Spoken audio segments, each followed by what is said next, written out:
Hello दोस्तों, quick S में आपका स्वागत है। हम लोग भी करंट अफेयर के न्यूज़ को लगातार आप लोगों को पहुंचाते रहे हैं, अपडेट करते रहे हैं। आप लोग इन न्यूज़ को लगातार नोट करते रहिएगा। और क्योंकि 12 फरवरी को बीपीएससी का पेपर है और बीपीएससी के पेपर इस बार में करंट अफेयर इसलिए इम्पोर्टेंट, हम ज़्यादा इम्पोर्टेंट रख रहे हैं। अदर सब्जेक्ट भी इम्पोर्टेंट है, लेकिन करंट अफेयर ज़्यादा इम्पोर्टेंट इसलिए है क्योंकि माइनस मार्किंग है इस बार और एक एक क्वेश्चन को लेकर लड़ाई है। तो इसलिए हमें जो है एक एक क्वेश्चन पे जो है अच्छे से पकड़ बनानी है अपनी। इसलिए करंट अफेयर लगातार आप लोग पढ़ते रहिएगा, एक भी दिन आप गैप मत करिएगा। 10 क्वेश्चन मैं रोज भेजूंगा, आप लोग नोट करते रहेंगे और एग्जाम तक आपके पास लगभग 1000 क्वेश्चन हो जाएंगे करंट अफेयर के लगभग, क्योंकि मैंने बहुत सारा वीडियो पहले से डाल रखा है। तो आपके पास बहुत सारे वीडियो रहेंगे, आप उसके हिसाब से आप नोट्स बनाते रहिए। लगातार इसको 10 क्वेश्चन लगातार पढ़ते रहिए, आपको रिकॉल हो जाएगा। चलिए हम लोग करंट अफेयर की ओर चलते हैं, पहले न्यूज की ओर चलते हैं। पहले न्यूज है, यूनेस्को ने किस वर्ष तक 1/3 ग्लेशियर गायब होने की घोषणा की है? 2050 तक। यह अनुमान लगाया जा रहा है कि 2050 तक 1/3 ग्लेशियर जो है ये बिल्कुल एक तरह से कहते हैं पिघल जाएंगे।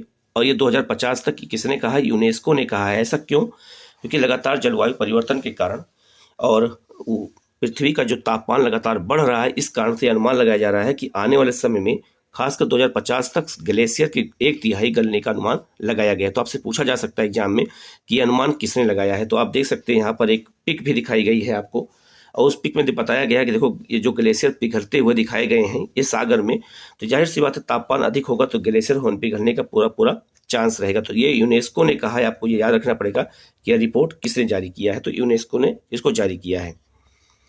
दूसरी न्यूज है, भारत के 50वें प्रधान न्यायाधीश कौन बने हैं? Justice DY Chandrachud.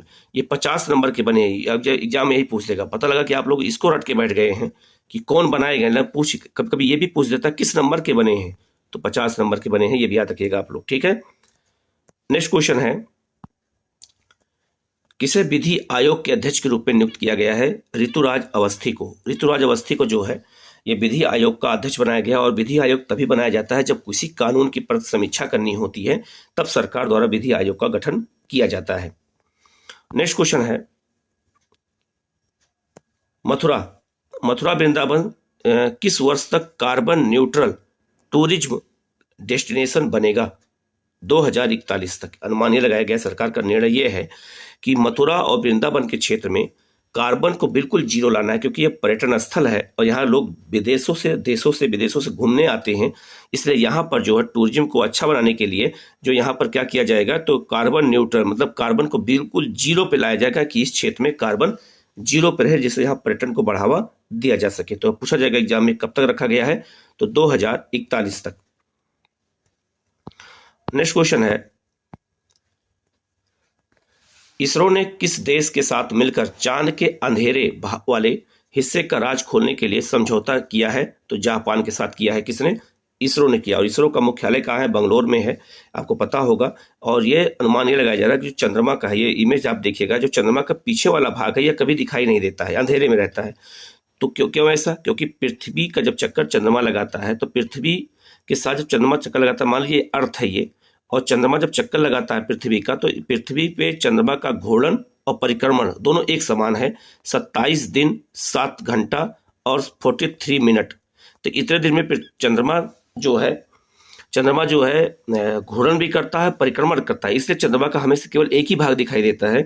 और अंधेरा वाले भाग के लिए क्या कहते हैं, राज खोलने के लिए, पता लगाने के लिए ही इसरो ने किसके साथ समझौता किया है? तो समझौता किया है जापान के साथ। आपसे यही क्वेश्चन पूछा जाएगा, ठीक है। नेक्स्ट क्वेश्चन है कि ये बहुत फेमस पुस्तक है, बहुत चर्चा का विषय रहा है कि अभी लॉन्च पुस्तक की गई है, winning the winner battle. Winning the battle पुस्तक किसकी है? तो यह है शेन वाटसन की, ऑस्ट्रेलिया के खिलाड़ी हैं, और इन्होंने पुस्तक लिखी है विनिंग द जो है इनर बैटल। ये पुस्तक जो है बहुत इंपॉर्टेंट है, बहुत चर्चा का विषय रहा है। तो आपसे एग्जाम में पूछा जा सकता है कि ये किसने लिखा है? तो शेन वाटसन ने इसको लिखा है। नेक्स्ट है आपका, सोने की एक समान कीमत लागू करने वाला पहला राज्य कौन सा बनेगा? केरल। केरल जो है पहला राज्य है जो सोने की एक समान कीमत लागू करने वाला ये देश का पहला राज्य है। नेक्स्ट है किस शहर में दुनिया की पहली वैदिक घड़ी स्थापित की गई है? उज्जैन में। तो ये वैदिक घड़ी आपको दिखाया जा रहा है, ये वैदिक घड़ी है और समय को ये बिल्कुल जो है संस्कृत भाषा में समय लिखा गया है। आप इसको देख सकते हैं, संस्कृत भाषा में समय लिखा गया है। और ये जो है वैदिक घड़ी कहाँ स्थापित की जा रही है? उज्जैन में पहली, दुनिया की पहली वैदिक घड़ी है। तो ये आपसे एग्जाम में ये भी पूछा जा सकता है कि ये वैदिक घड़ी कहाँ स्थापित हो रही है? तो मध्य प्रदेश के उज्जैन में। इसके अलावा इंडियन पोस्टल पेमेंट बैंक ने वित्तीय साक्षरता को बढ़ावा देने के लिए किस पहल की शुरुआत की है? निवेशक दीदी, इन्वेस्टर दीदी की शुरुआत की गई है।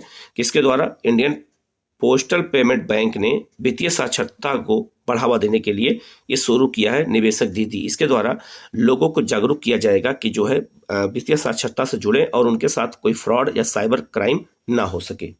ठीक है।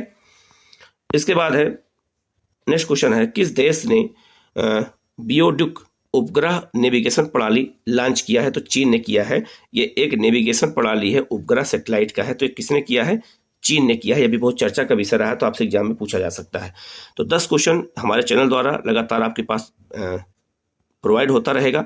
आप लोग वीडियो को लाइक कर दिएगा, शेयर करिएगा और चैनल को जरूर सब्सक्राइब कर लीजिएगा, जिससे आपके पास नोटिफिकेशन सबसे पहले पहुंचे और आप इसको लाभ उठा सके। किसी अगर क्वेश्चन में कोई आपको लगता है, डाउट है, कुछ पूछना है, तो आप कमेंट में कमेंट करेंगे तो आपको उसका रिस्पांस दिया जाएगा और आपको जो है कोई असुविधा ना हो।